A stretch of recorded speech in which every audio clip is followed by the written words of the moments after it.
Hey, Craftinistas, welcome back to my channel and another episode of Craftinista Sundays. I'd like to invite you to like and subscribe to my channel and then connect with me on social media. You can find me on Instagram at Rickeysha the Craftinista, and I'd love for you to join my Facebook group called Crafters Plus Creators. Remember, like and subscribe, and then leave your suggestions for future tutorials in the comments. Ahead and get started. So hi everybody, thank you for joining me for another edition of Craftinista Sundays. My name is Rickeysha. You can also call me Rickeysha the Craftinista. That's my cute little name. And so tonight we're going to make these reversible satin bonnet. I said that it's reversible. If it is reversible if you use two pieces of satin fabric, because the satin will be on the inside and then you have whatever kind of fabric you choose can go on the outside. So this specific one is not necessarily reversible, just because the reason why I make these is because when you have natural hair as a Black woman, sometimes your pillows can be damaging to your hair, like it can break off your edges and stuff like that. And so my daughter and I typically sleep with these. And so when I say that this particular one is not reversible per se, I mean that the whole point of this is so that the satin can protect your hair. And so if you reverse it and you use it on this side, then you're not necessarily getting the full protection. And so this is what we're going to be making tonight. And if you all have any specific questions, then let me know. Also, let me know if you can hear me okay. So I'm gonna check the chat just to make sure that y'all can hear me okay. All right, hi Annie. Oh, she said she sewed a pair of pants 30 years ago. So am I to believe that you haven't sewn anything since then? All right, and hi Sherry. Sherry says she's sewed bonnets before. Brenda says she can hear me. That's good. And she's brand new to sewing. Welcome, welcome.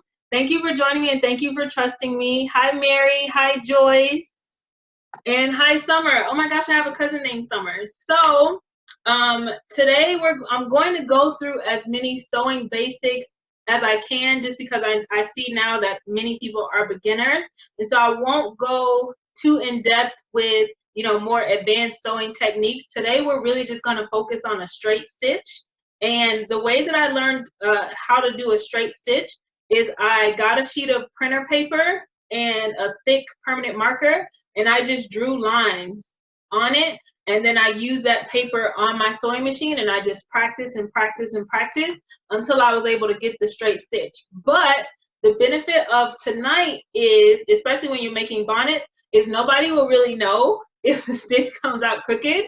So, I mean, you can make mistakes. Since it's going to be scrunched up like this, I mean, nobody's really going to be looking at it and be like, oh, this stitch is a little off. And if they are, eliminate them from your life because you don't need that kind of negativity. So we're just going to do a basic straight stitch tonight. And this is the size for my daughter's. This is actually my daughter's bonnet. She has waist length curly hair, kind of like mine. And so hers is a little bit oversized. This is, I think, 15 inches.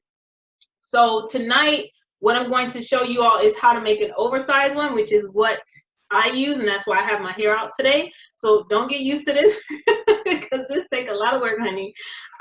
So this is hers, and this will actually fit a regular adult. So if you have like a teeny weeny afro or something, you could just measure yours out 15 inches and you'll be fine.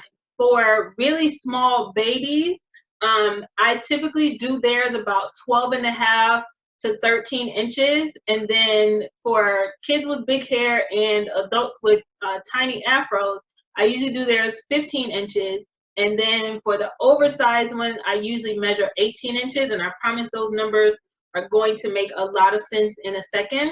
And so now I want to tell y'all what materials you'll need for tonight.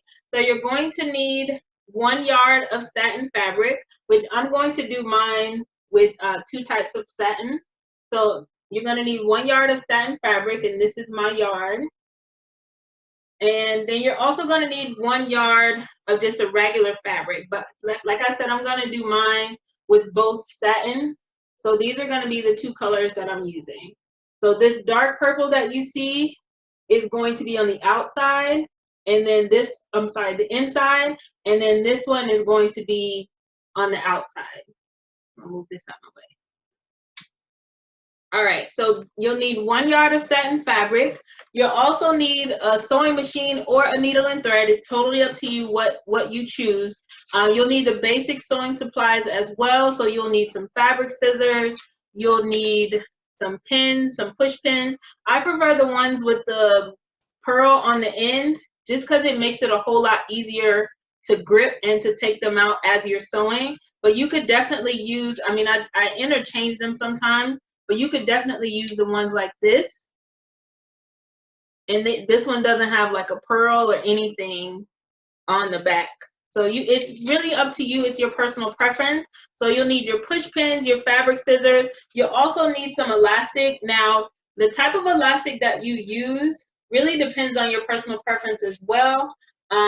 For me, since my hair is pretty heavy, I buy the really thick ribbed non-roll elastic, and this is the 1 inch width, and it comes in black and it comes in white. But you can also find some elastic at Walmart as well. I found like there's a pack of 3 like this from Walmart for $1, and it comes in 3 different sizes. So I use this like when I was making stuff for my daughter's baby dolls and stuff. I would use this. So if you don't need it to be super thick, like maybe you don't have a ton of hair or you're just making it for a child, then you don't really need this kind of elastic. It is a little bit more expensive, but it works and it keeps the bonnet in place, because the bonnets that I was using before I started making my own, they look like this and it never stayed on. And so the elastic is just not strong. The grip is not strong. I sleep wild. It just never stayed on. So I started making bonnets because I had so many issues with the store-bought ones. And so having the thicker elastic really, really does make a difference. So you're also going to need, for your basic sewing supplies, I have my little bag here. You can use fabric scissors or you can use a rotary cutter. I kind of choose and use both depending on what my mood is for the day.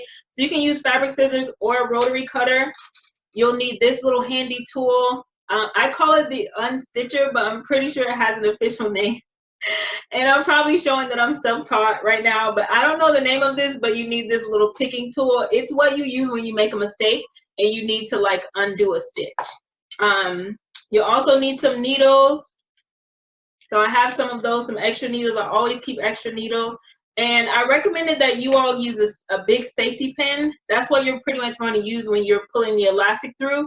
I have this tool, and again, I am self-taught, so a lot of this stuff, I don't know the official name for it, but I have this little tool that I use to pull my elastic through. I got it at Joann's, and it's kind of like tweezers, except it has this little lock on the end. And so this one is a step above a safety pin, but the safety pin, it's just as effective. So you'll need this as well. And then if you want to add your own decorations at the end, like this is my daughter's old bonnet, and I added a little bow at the top, you'll just need some 3-inch grosgrain ribbon, which looks like this. You'll just need some grosgrain ribbon. You don't need a whole bunch because you see the size of the bow. So you'll just need this and a hot glue gun plus a lighter to cure the edges so the ribbon doesn't fray. So that's pretty much all of your supplies. And another optional supply is an iron. I recommend irons just to press your seam. It makes it look a lot more professional. People ask me a lot how I can make my homemade sewing projects. Oh crap, we got people waiting. I'm sorry, y'all. People ask me a lot how they can make their homemade sewing projects look more professional. And I think ironing along your seams does make a difference. So if you're just joining me, don't worry, you haven't missed anything. Welcome back to Craftinista Sundays. I just went over the supplies that we're using, and you all should have that information. So you haven't really missed anything. So now I want to show you how we're going to get started. And just as a quick tip, this is what I keep my bobbin threads in. It's just like a little storage container. Really handy. And this is how I keep my threads organized. So I keep it in this little thing. And I got both of these tools from, I think, Joann's. And then Oh, I'm not sure if I told y'all you'll need measuring tape. So you'll need measuring tape as well.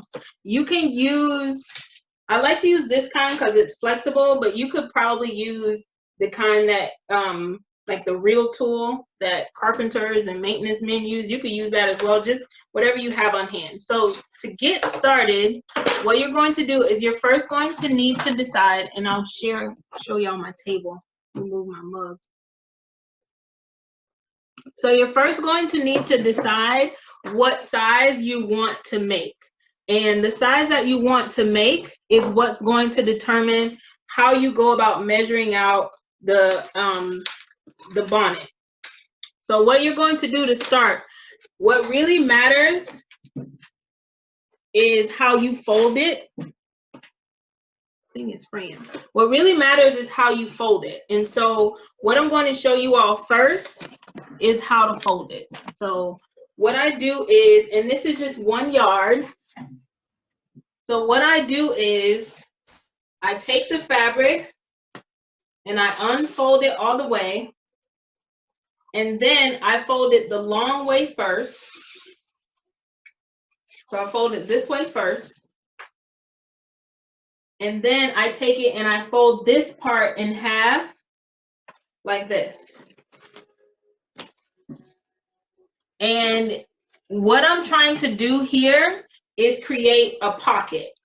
So on this edge here at the top, you should have something that resembles like an old school, like school folder.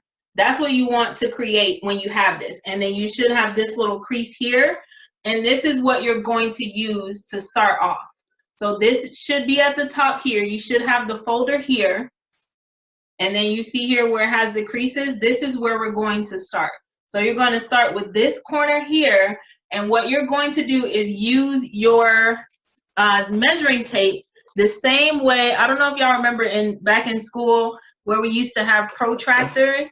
You're going to use your measuring tape just like a protractor.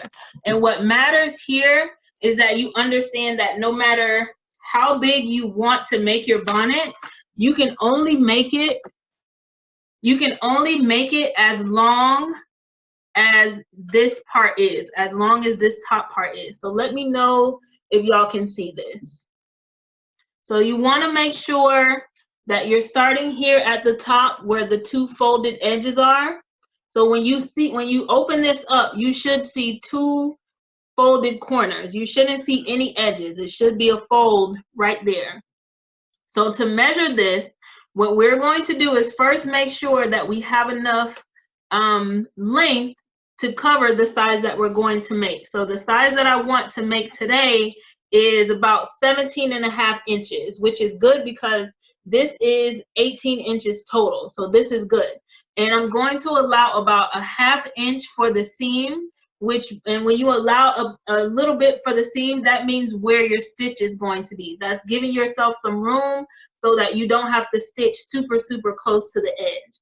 All right, so I've measured this out, and the maximum that I could make, regardless of what I thought I had, the maximum I could make is 18 inches. So what I'm going to do is I'm going to use this top edge as my guide because I'm going to draw a semicircle. And this is what, sometimes it helps if you know what you're going for. And so this is what we're aiming to make. A semicircle just like this. And now I'm going to show y'all how you go about making this part of it.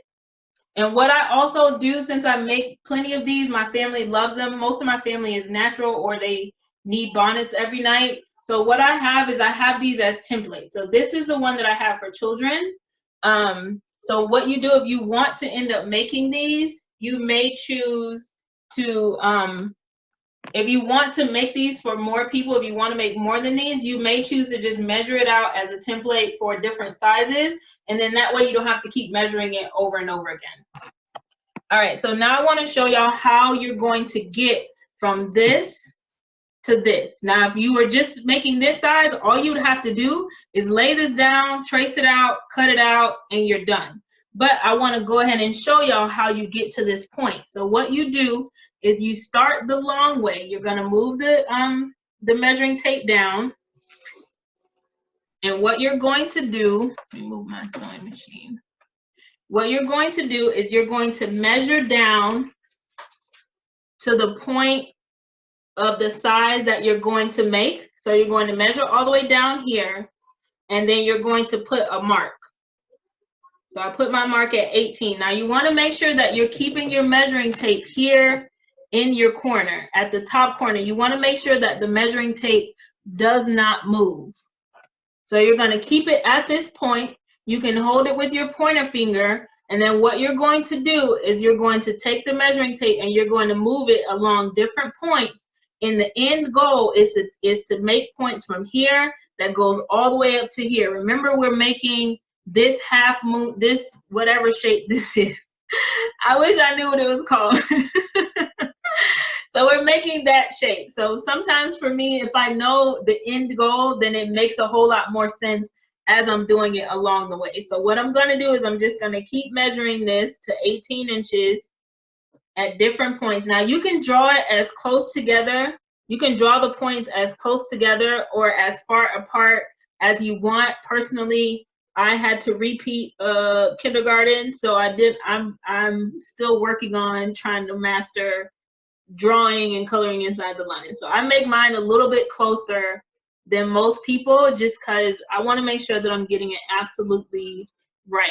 And so you measure it along the way, make your little tick marks, and don't worry about the chalk marks. A good tip for removing chalk after you're done sewing, you can use nylon. Like you could use that nylon bonnet that I showed y'all a few seconds ago. You could use that to remove the chalk. I learned that working retail. Or you can use like nylon stockings, nylon tights. You can just use any kind of nylon, rub it together, and the chalk will come off. All right, so now I have all my marks. And the next step that you're going to do is you're going to connect the dots. You're going to connect all of your marks in a straight line, and keep in mind that this is going to be your guide for when you're cutting. It doesn't have to be perfect, but you do want to try to keep your marks as close to where you marked it as possible. All right, so I have this. I'll show y'all what it looks like. So this is what I have. And I measured it out to the 18-inch mark. And this is only going to make one bonnet. So I have 1 yard for one bonnet. So for oversized bonnets, 1 yard typically makes a total of 1 bonnet. For the children's bonnets, sometimes I can get 2 out of 1 yard if I fold it really tight. But this is only going to make 1. So I know some people had that question, and that's where we are. So this is only going to make 1 bonnet.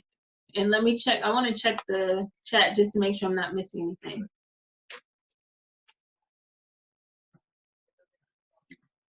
Oh, a stitch ripper. That's what it's called. Thank you. Thank you, Joyce. All right. So, okay. So this is what we have now. And this is what I'm going to use as my guide. And then I'm just going to cut it out. Take my handy dandy fabric scissors, and then you want to lay this down as flat as possible.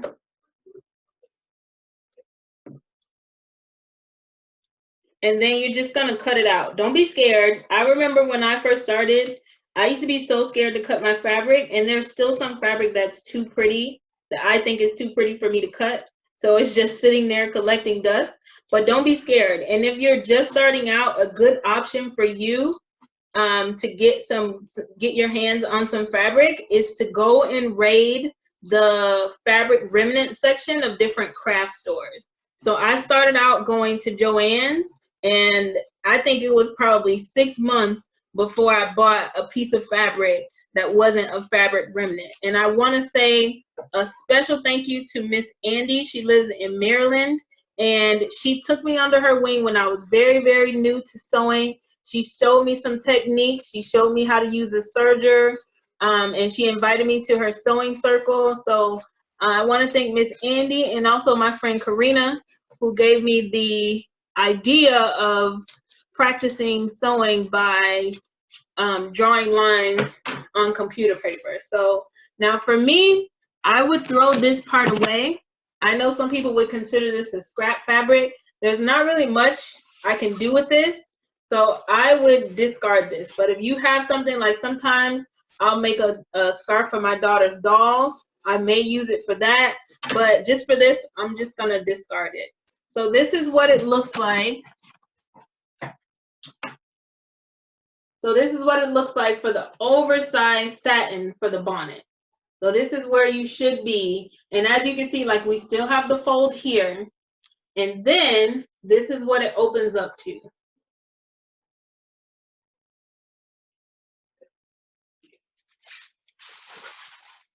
So you have this huge circle. All right. So now what I do, I don't measure the other piece again. I just refold this again, and then I use this piece as my template. So I'll take the other piece, fold it the same way, where I open it up. Well, I've already folded it. So you open it up, then you fold it like this, and then you take it and you fold it in half again so that you can create this folder pocket here at the top again. And then what you're gonna do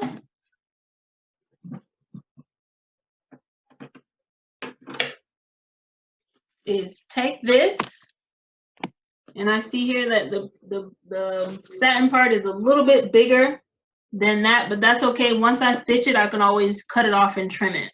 So this doesn't have to be perfect. That's what I always say about crafting. Like, it doesn't have to be perfect. Everything comes with practice, and sometimes it comes out exactly the way that you thought, sometimes it doesn't, but both times it's gonna be okay.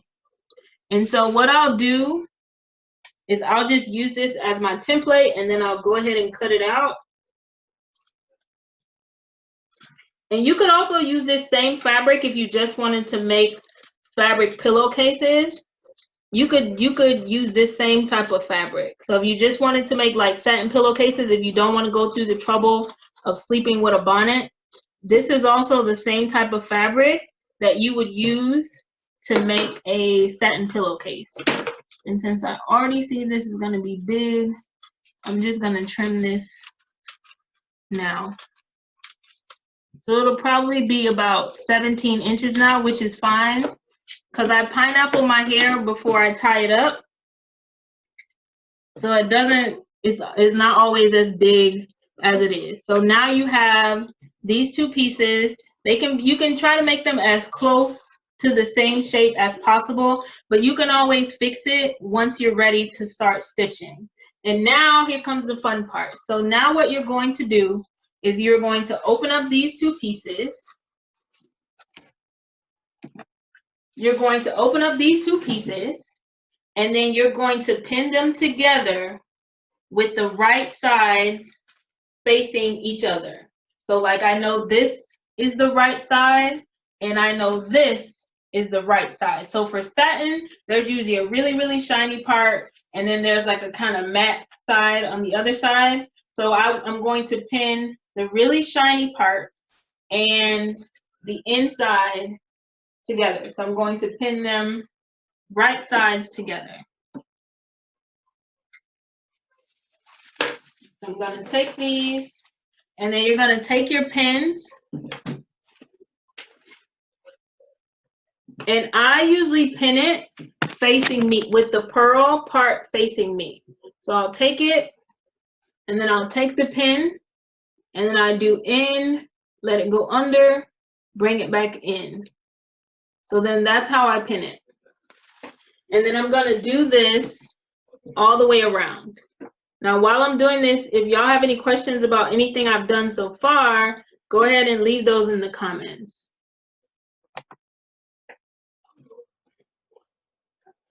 And just so y'all know, I have a different tutorial every Sunday.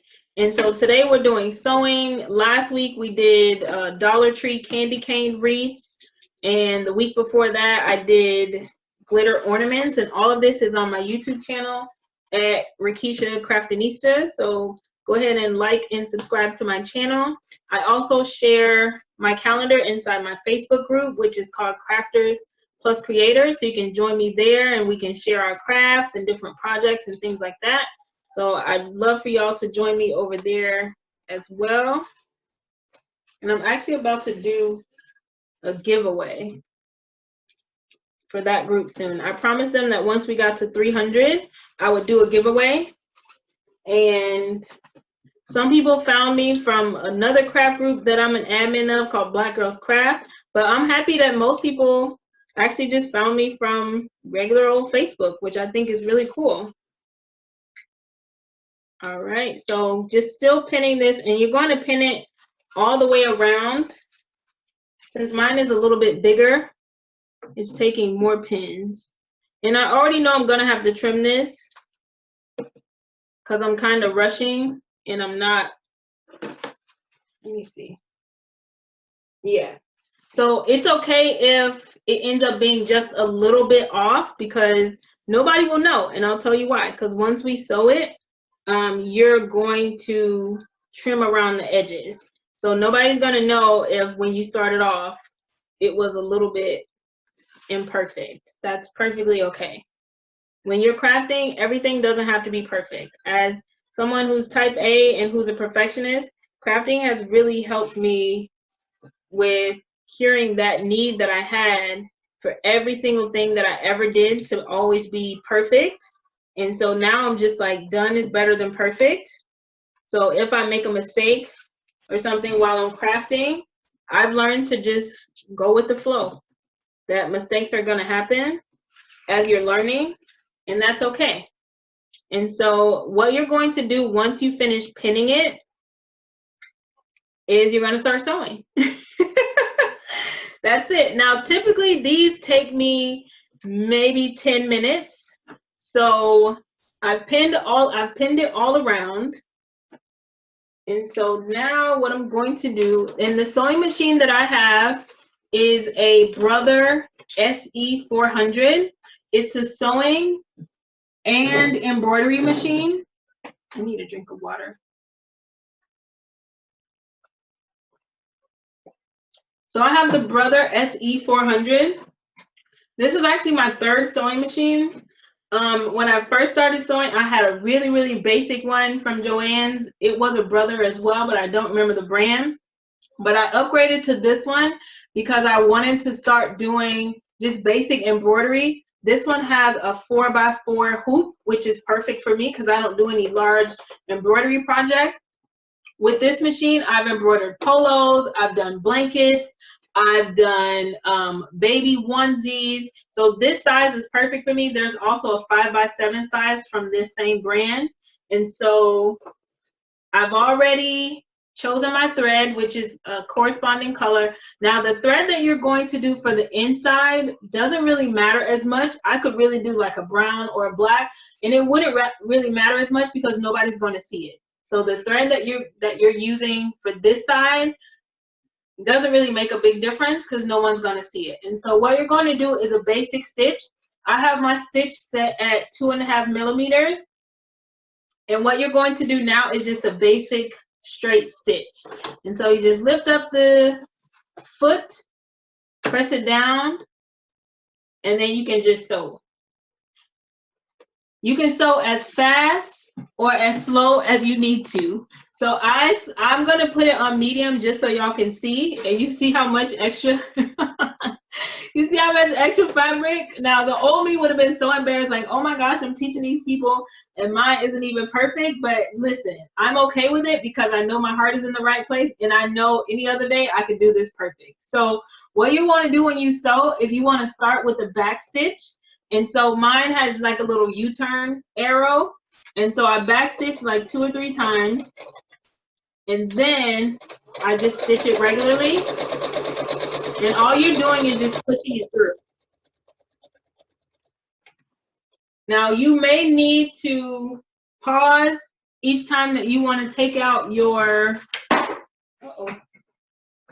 each time that you take out your pins, you may want to like just stop a little bit just to make sure that you're not running over it. I know when I first started, I broke so many needles because I was just sewing right over the needles, honey. I was like, okay, but I broke so many needles from doing that. So if you need to pause in order to take out your needles, that's perfectly fine.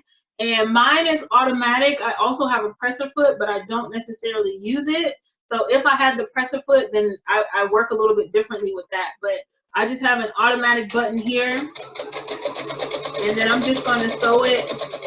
And you're just going to sew this all the way around, but you need to leave a little gap. So the gap can be about 1 inch wide, because what's going to happen, like I said, I want to tell you what the need for it is before I tell you what you need to do. What you're going to do when you finish sewing this around, you need to leave a little gap because you're going to have to turn it back outside. So you're going to sew these right sides together, but before you sew it all the way around and complete the circle, leave a gap about this wide so you can reach in and pull it back to the right sides out. So I'm going to go ahead and finish sewing this around. And if y'all have any questions so far, just let me know so I can go ahead and answer them. If you're just joining, I've gotten to the part where we're sewing around. Don't worry if you're just joining and you may have missed a little bit, because the replay of this is going to be posted to my YouTube channel. So right now I'm just sewing around.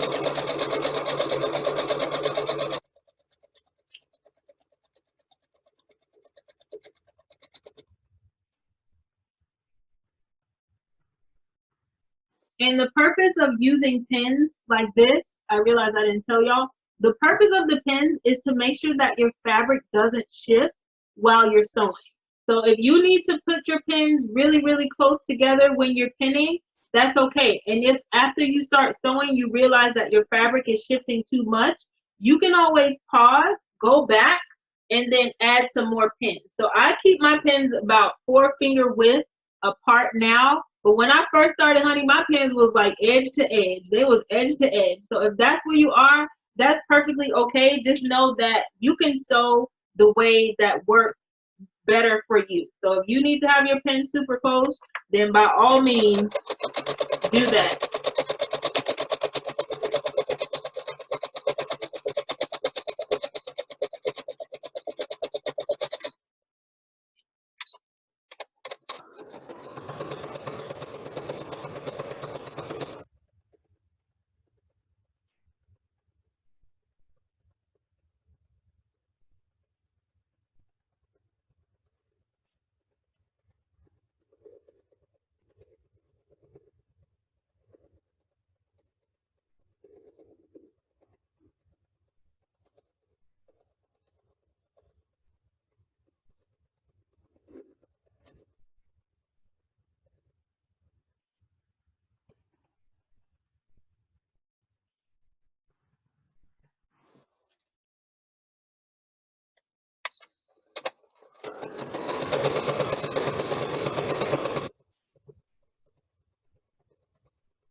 And also you want to make sure, especially if yours is like mine, where it's not perfectly matched, you want to make sure as you go along that you're double checking to make sure that you're sewing all the way through. So just in case your fabric may have shifted or something, that's perfectly normal. You want to make sure that, you know, you're actually sewing through both sides of your fabric.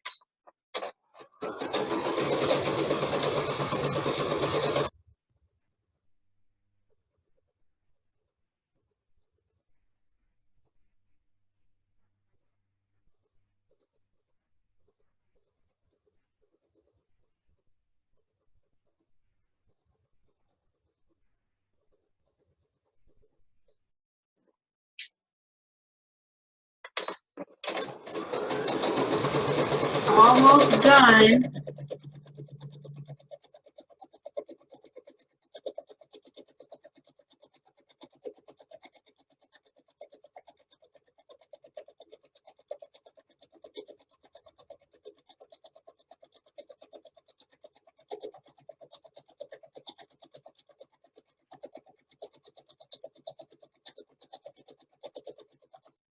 And then once you get to the end, you want to back stitch again. So you can do like 2 or 3 back stitches, and that's just to lock it in. Now, if your machine doesn't have an automatic cutter, then that's where you can use your stitch ripper to cut up your thread, but mine does, so I'll just cut the thread like that. And then that's it. So as you can see, I left this little gap here that I'm going to use to pull my thread through. But this is what I meant when I said, if it's not perfect, nobody's going to know. Because you can cut it off. And mine is definitely not perfect. So what I need to do before I go any further is I need to cut off my extra fabric. And if you need to do that, it's okay too. But what you don't want to do is flip it over with the extra fabric still there, because then it's just going to get bulky. And so at this point, you can heat up your iron a little bit if you choose to do this step. And what we're going to do with the iron is we're going to press the seams down, and that's what helps your sewing projects look more professional. If you take the time to sew down your seams, and trust me, you will be able to see a big difference. So if you want to skip this step, you're certainly welcome to. I wouldn't recommend it. Even as a beginner, I wouldn't recommend it. So if you want to grab your household iron now and go ahead and heat it up, the next step is we're gonna iron the seams. And what I mean by the seams is this point here. So there's the point where the fabrics are connected here. This is the seam. And this is what we're going to iron down to just make it a little bit more clean. It takes a couple seconds to do, but it makes a huge difference in terms of the quality of your finished product. So it's certainly something that I always recommend. And you don't need like a super fancy iron. When I first started, I used to be on HSN a lot and looking at all those demonstrations. Them people made me feel like I needed a $200 iron just, you know, for regular sewing projects. But I'm actually not one of those people who irons anyway. So I only keep an iron for sewing projects. For me and my daughter's clothes, I have a garment steamer, and that's what I use to get the wrinkles out of our everyday clothes. Or I just run up my light bill and put it in the dryer. I'm not big on ironing at all. I grew up with my grandma, and she was really big on ironing, and some uncles who were in the military, and they were like super big on ironing, and I think they kind of traumatized me a little bit. So I was like, when I'm an adult, I'm not gonna iron. So I only own irons just to do my sewing projects. For my t-shirt business, Buy Keeks with Love, I have I use a heat press. And so what you're going to do at this point is you're going to take your iron, and you can put a pressing cloth down. You don't need to like whip out your ironing board and all that stuff. So all you're going to do is you're going to take your iron and you're going to press it in between the seams so that you flatten it out. And since it's a circle, you can really just kind of run it along the seams really quickly. It doesn't have to be perfect again, but you just want to kind of flatten out the seam a little bit. And keep in mind that you want to pay attention to your heat settings since this is satin.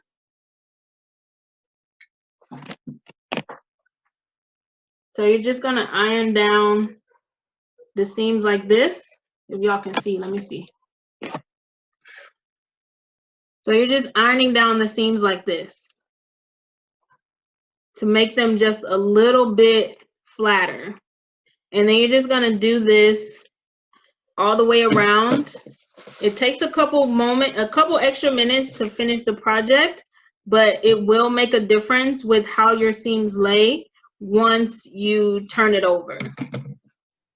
So it just makes your projects look a little bit more professional, especially if you're just starting out. You want to do little stuff like this just to try to make your project look as professional as possible. I know when I first started sewing, I was sewing like little onesie dresses. I would just take a piece of fabric and sew it to the bottom of the onesie dress. But I was always so concerned with, like, you know how some people try to say, oh, you have your little handmade business, or they'll say it's homemade versus handmade, trying to be petty.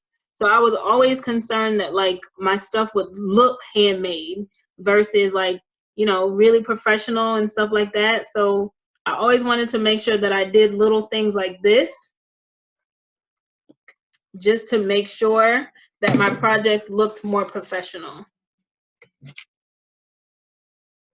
And so what we're going to do next, after we've ironed down our seams, the next step for this is we're going to flip it inside out. And then you're going to, you can measure your own head if you like with the elastic. So you'll need your measuring tape again. So if you put it away, go ahead and grab it. Or you can just use the actual elastic because we're going to measure our heads. Now I will say, both my daughter and I were in the 98th percentile for head size. So you may not want to base, you may not want to base your measurements. If you don't have your measuring tape, you may not want to base your measurements on mine, on my head or my daughter's head, because we're both in the 98th percentile. And I actually stitched this too close. So I'm going to take one of these stitches out. I didn't leave enough space. All right, there we go. All right, so now you're going to use that little pocket that you made, and you can put your iron away. Now you're going to use that little pocket that you made to pull your fabric through it. So you're going to take your hand, reach into the other side, and then you're just going to pull the fabric through. Now you can take your time with this, or you can just, you know, allow the fabric to come out as much as it wants. But what you don't want to do is you don't want to rip your seams. So you're essentially just pushing the fabric through. So I do a combination of pushing and pulling. So I push it through with this hand, and then I pull it out with the other. So I'm doing a combination of pushing and pulling.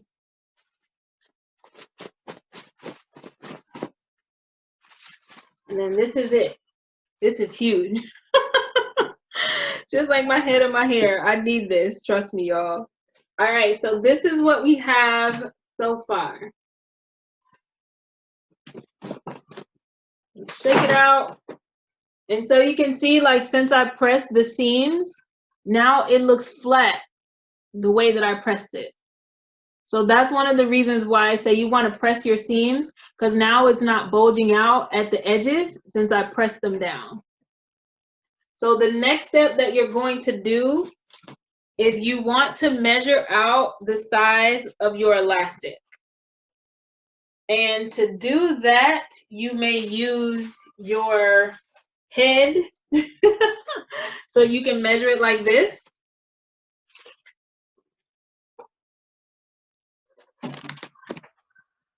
You can measure it like this. Or you can just use your measuring tape. It's totally up to you. You can use your measuring tape to measure it. Now what I do is I will, because I pineapple my hair, I'll take a little scrunchie, pull up my hair like this, and then I'll measure it around here. And then mark it. Now you may want to pull it a little bit tighter since it stretches. So I'll measure it here, and this is where the two pieces overlap. So I have my little chalkboard line, or chalk line. And so what I'll do is I'll take this line as my guide, but then I'll come over a little bit, maybe about 2 or 3 inches. And then this is actually where I'm going to cut. So this is where I measured it around. This is actually where the 2 points cross, but I want mine to be tighter. So I'm actually going to cut it closer to here. So if you just want yours to just stay on, that's okay. But I want mine to be a little bit tighter. So I'm going to pull it. And then this is actually the point that I'm going to cut. So this is where I'm going to cut, not where the chalk line is. Now, as I said, if you don't want yours super tight, I sleep wild, so I need mine to be secure. So now you have this part measured. Now you can put your elastic away and you can put your scissors away. And the next thing that you're going to do is you're going to sew down the inside. You're going to sew down inside here. That's equal to the width of this plus a little bit of wiggle room so that it can go inside. So what we're going to sew now is a pocket for this. So you can take this as your measurement guide and then you can place it down to see where it is, which is like this. So technically I would want to sew about here so that I'll have room to pull it through, to weed it through, so that when it's time for me to actually put it inside, then I'll be able to do that. So the next step that we're going to do is we'll use this as a guide to figure out how wide we need to make the next seam. But the next seam, imagine it as if it's a pocket. And that's the other reason why we needed to leave this open, because you're going to sew the pocket here. You're going to sew another line here that's equivalent to this, to the width of this, and you're going to use this little hole in order to insert it. So does that make sense for everybody?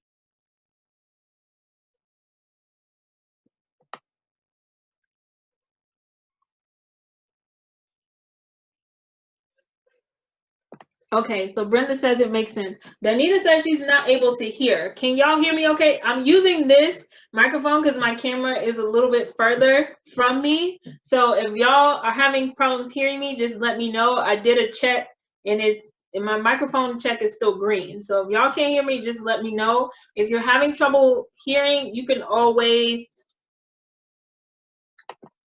If you're having trouble hearing me, you can always exit the meeting and then come back. Sometimes that'll help as well. So now the next thing that we're going to do is we're going to sew what I like to call the pocket. And the pocket, again, is what we're going to insert this part into. And it's going to go all the way around. Now mine is going to be a little bit tighter, so I'm going to have a little bit more work to do in order to get this around.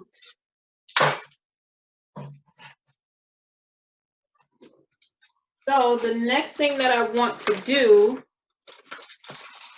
I need to make sure I know where that is. Okay, so the next thing that you want to make sure, remember I said when you're first sewing this part, it doesn't really matter what color the thread is on that side, but on this side it matters. And so what you're going to do, and it's your preference, you can sew it on the inside part facing out, or you can sew it with this part facing out. It really just depends on what color thread you want in order to show.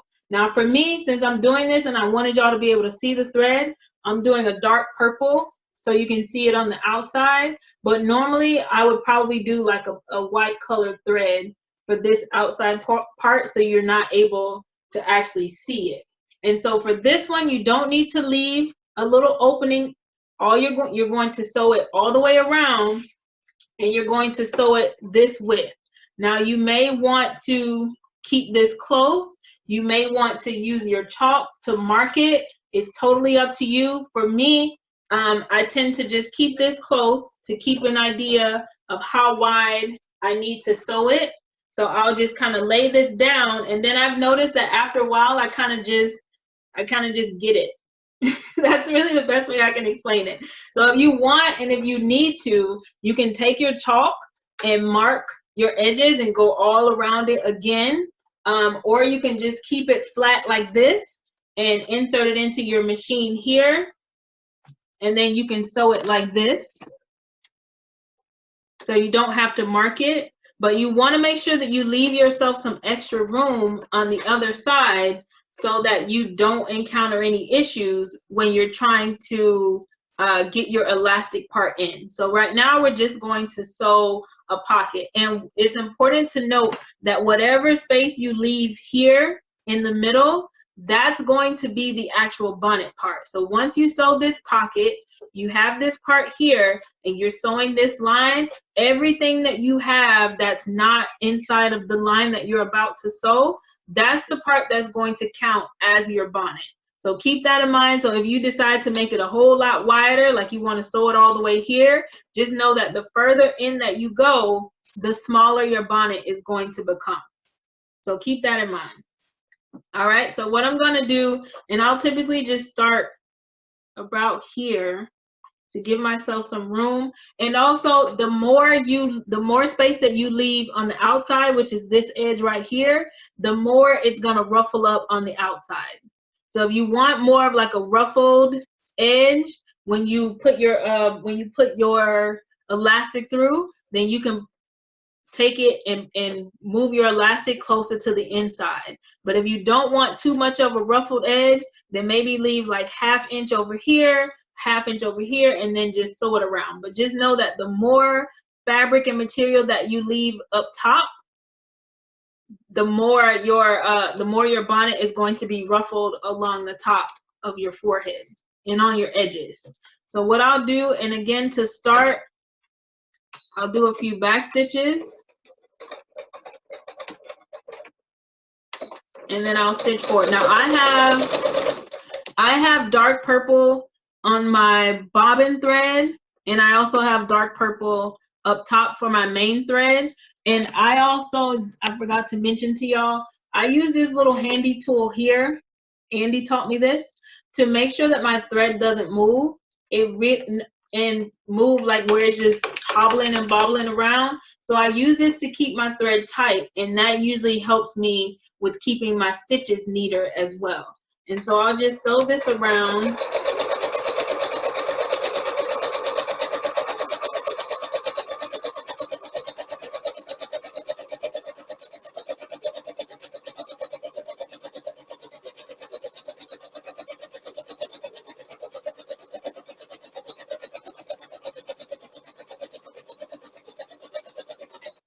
Now you want to make sure that you're keeping your fabric straight as you're sewing, because what you don't want to do is end up making it bunched up. So you still want to keep your fabric laid out and straight and flat so that as you're sewing, it's not starting to bunch up. We've done a lot of work to keep this neat and clean, and we're almost at the finish line. So you don't want to get to the finish line and realize that you've been like sewing it bunched up and now you have a gathered bonnet.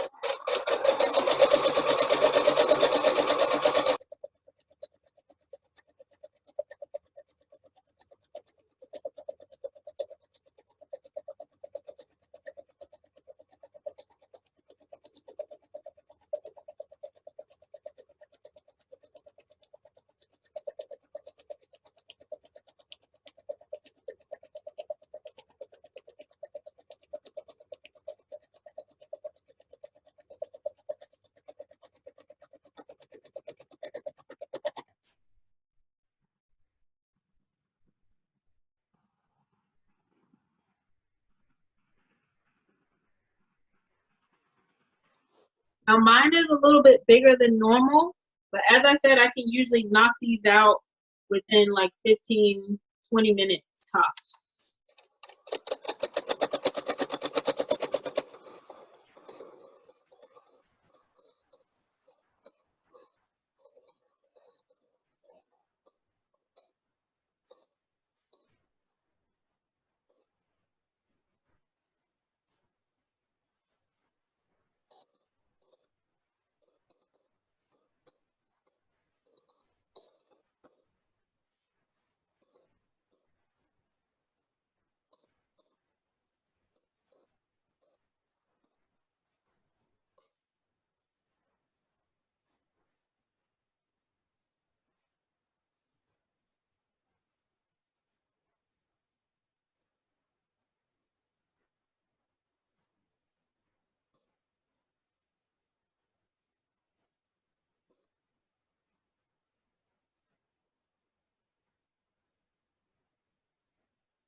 We're coming in the home stretch.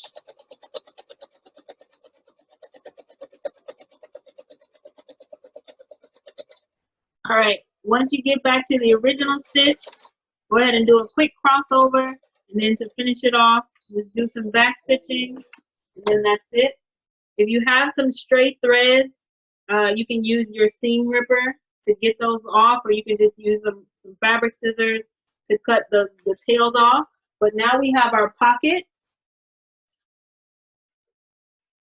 And as I said, this part doesn't have to necessarily be totally perfect, just because nobody's really going to see, nobody's really going to notice this. So what you'll do, you can take, at this point, you'll take your safety pin, and I'll move my machine.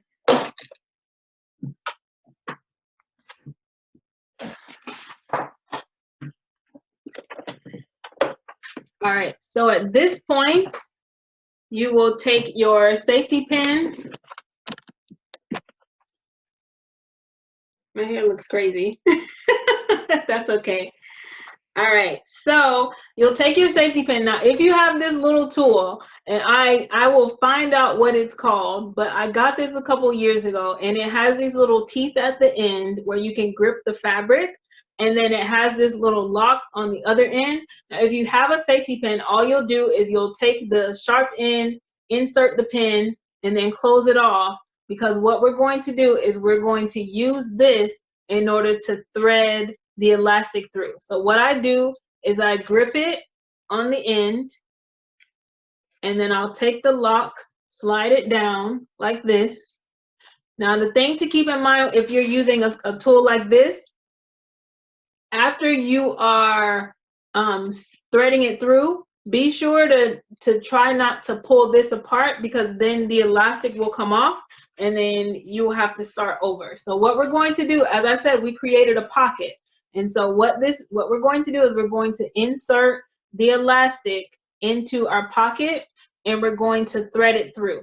Now what you want to do is go ahead and get all of the elastic inside, and then once you get to the part of the tail end, you're going to use one of your pins to lock it down, to make sure that as you're threading the rest of the elastic through, that you're not that you don't just lose your tail.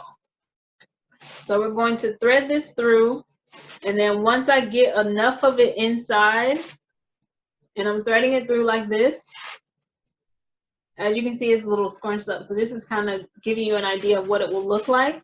And so once I pull it through enough to get the tail end of the elastic in, then I'm going to take one of my pins and I'm going to pin it so that I make sure my tail doesn't get lost. If you've ever had elastic disappear in your clothing, you know what I'm talking about. You don't want your elastic to get stuck inside. So you'll take a pin, and then you'll pin the tail of the elastic. You can pin it through both sections or just one, but the main goal here is just to make sure that it does not get pulled through as you're threading the elastic. So I'm just pulling the elastic through. Now mine is going to be tight, which is what I want. It's not going to be too tight, but it's going to be tighter than the store-bought one that I showed y'all in the beginning. And this is not going to be super, super tight on my edges, because that would just defeat the purpose. And I'm trying to grow my edges back because I have stress alopecia from braids and all that. And so I sleep with these, and I put some Jamaican black castor oil on my edges twice a day. And I try not to use styles that require pulling. So I try to avoid the mom buns as much as possible. If you're a mom, you know how hard that is. Because my daughter, like I said, she has waist length hair too. And so it's like, it's a lot of hair in this place. There's a lot of hair in our home. So, and I prioritize her hair over mine, since she's the one who goes out into the world more than I do. So I will prioritize hers, and then when it comes to mine, I'll just put it in a bun, or I'll put it in a head wrap or something. It's cold now. I'm in Metro Atlanta, so it's cold now. So I like that I don't really have to worry too much about doing my hair, because I could really just throw on a beanie. Favorite time of the year, honey. I could throw on a beanie and I can get away with that. So remember when I said if you leave a lot of material up front, that's the more that it's going to cause your bonnet to scrunch. this gives you an idea of what I meant by that. So you see how this material is a little bit bunchy up top? Then that's what you will see if you leave a lot of material. So now I'm at the end where I've threaded it through, and then I'll just pull it through. Another thing to keep in mind, you want to keep it straight as you're threading it. You don't want to flip it over, because that's just going to make it difficult for you, and then your elastic is just going to flip. So now I've threaded it through and I have both parts. The next thing that I want to do is I want to sew these down. And I'm going to use a zigzag stitch to sew them down. You want to, when you have elastic material, you want to use a zigzag stitch so that because that allows your material to actually stretch. If you use a straight stitch, it's going to keep it from moving, and that's going to increase your chances of the elastic breaking, and then your bonnet will be useless unless you want to take it apart and sew it all over again. So what you're going to do next is you're going to combine these two pieces of elastic. They're sisters. They want to get to know each other. So you can give yourself about a 1/2 inch seam allowance, which will be about here. And then you're just going to take a zigzag, you're going to take your sewing machine and you're going to sew a zigzag stitch along here. So I'm going to set mine. And again, this is the Brother SE400. So most of my settings are electronic and automatic. So what I'm going to do, and then I do slow it down. For the thicker material, I usually will slow down my speed.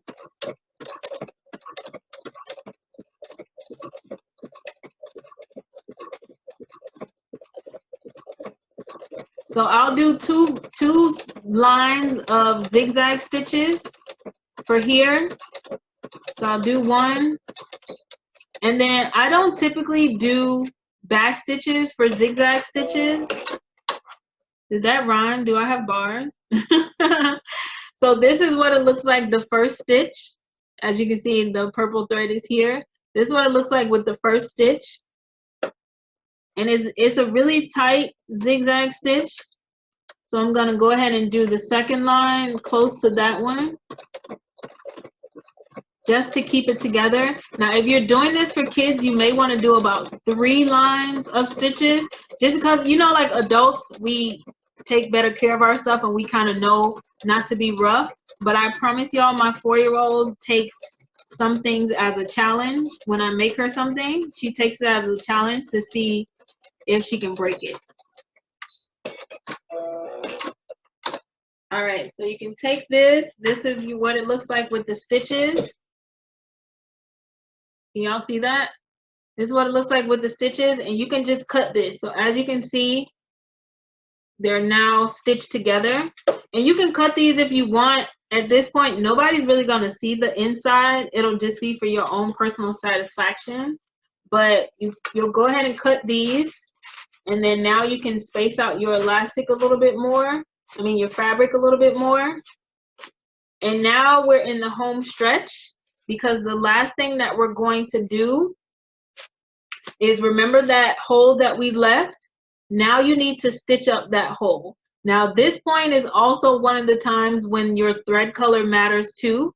And so what we're going to do is, you can see like there's a little bit of fabric here. So what we're going to do is just create a neat little closing. So I'm just gonna fold over the dark purple satin fabric inside, and I'm gonna fold over the pattern satin fabric inside as well. So it looks like a set of lips. And then all I'm going to do is just sew here. I'm gonna sew a straight stitch along there. Now, as I said, at this point, your thread color matters, because this will be visible depending on how closely your recipient or you will be looking. So at this point, you do want to make sure that you're matching up your fabric. So you can use one color bobbin thread and then one color for your main thread color. But at this point, you do want to make sure that you're trying to get your stitches as close as possible and as neat as possible, because this part will be visible to the naked eye. So all you're going to do is just stitch from one end of the opening to the other end. And again, you want to make sure that you do a couple back stitches to get started. You don't want your you don't want your sewing fabrics to be unraveling. That's like not a good look. So just gonna sew from one end.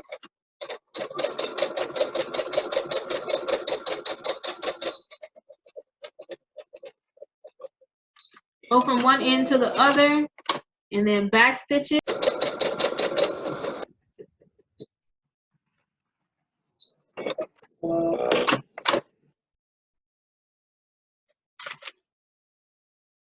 All right, hold on. One more. I guess I should have marked the ends. And if you need to, you can do that too. Like if you need to take some push pins to mark the ends, you can do that if that makes it easier.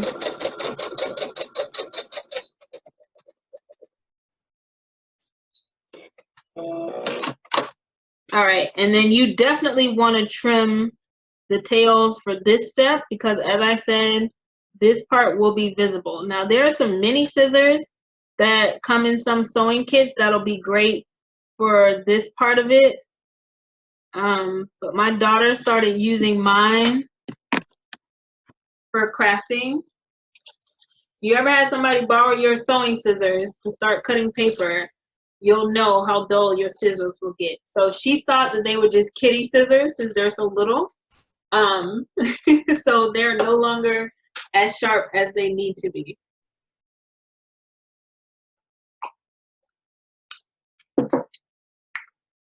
All right, so we're done. This is it. Now this is an oversized size, and I think this one ended up being about 17.5 inches, but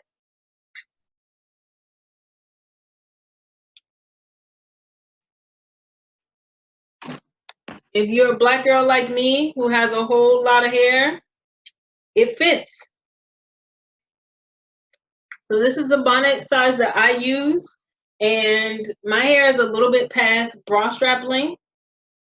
And this is the size that I use. If you have, like, I also use this size when I get my braids, like box braids. This is also a good size for those. But yeah, this is my bonnet. So I want to see y'all. So once you've done your project, make sure that you tag me in it, Rickeysha Craftinista on Instagram. Use my hashtag Craftinista Sunday so I can see it. Post your projects in my Facebook group as well, Crafters and Creators. And so what I'm going to do is I'll double check to make sure that I've answered all of your questions. And then I'll go ahead and end this, and then I'll post the replay to my YouTube channel. But I want to thank all of you for joining me for another edition of Craftinista Sundays. I'm here every Sunday at 5 p.m. and I show you a quick and easy craft project. I love making crafting easy for everyone. If you have any questions, feel free to send me an email to contact@rickeysha.com. You can add me on Facebook. My name is Rickeysha Godfrey. You can follow me on Instagram, and please subscribe to my YouTube channel as well. I want to thank all of you for joining me, and I'll double check and make sure that I answered all of the questions. All right. Oh, and apparently, is that this tool that y'all were talking about? This is called a bodkin. I should know this, but this is what happens when you're self-taught. You kind of just have to go along. So this is my little satin bonnet. It's gorgeous. I love purple, in case y'all can't tell. I love purple. It's my favorite color. I love prints in purple. It's royal, it's regal, and I love it. So this is my bonnet. This is my oversized bonnet. And I also made one for my daughter, just so y'all can compare the size. So this is kente cloth that I got from Test World Designs. They are in, I think the city is Decatur, and they're Black owned. So I got this kente from Test World Design. Joann's also has a really cheaper version. It's more like printed versus actual kente. So this is really thick. And then mine is a reversible since both sides are satin. So again, let me double check the questions. All right, so Joyce, so for one more time, so for the babies, for my daughter, since as I said, she has waist length hair, she has a lot of hair. And so for hers, this is 13.5 inches. And Then for young kids, like she's 4, so for younger kids, I'll do like 15 inches. And then that also fits typical adult sizes as well. And if you have a lot of hair, or if you just have a bigger hairstyle like box braids or long weave, then the 17-inch size and up is what's going to work for you. So this is about 17 inches. And I pineapple my hair when I go to sleep, so you can wrap it like this. And then just so you'll see that it fits. And you can also use this as a shower cap as well. I use mine sometimes when I'm conditioning my hair. I'll put a shower cap, I'll put conditioner on it, and then I'll put a shower cap, and then I'll put this on it on top of it. So it has a lot of different uses, a lot of variations. It's very versatile, and I love it. I love that it protects our hair. So be sure to subscribe to my channel. If you have any questions, or post them in the comments. If you have any suggestions for any future craft projects, I can pretty much make anything. So if you have any suggestions for future craft projects, you can leave them in the comments below. I want to thank all of you for joining me for Craftinista Sundays. Be sure to use my hashtag Craftinista Sundays if you make this bonnet this week, or if you join me for any future projects. I'm here every Sunday at 5 p.m. Eastern Time. So again, thank you all for joining me, and I hope you have a great day. Bye.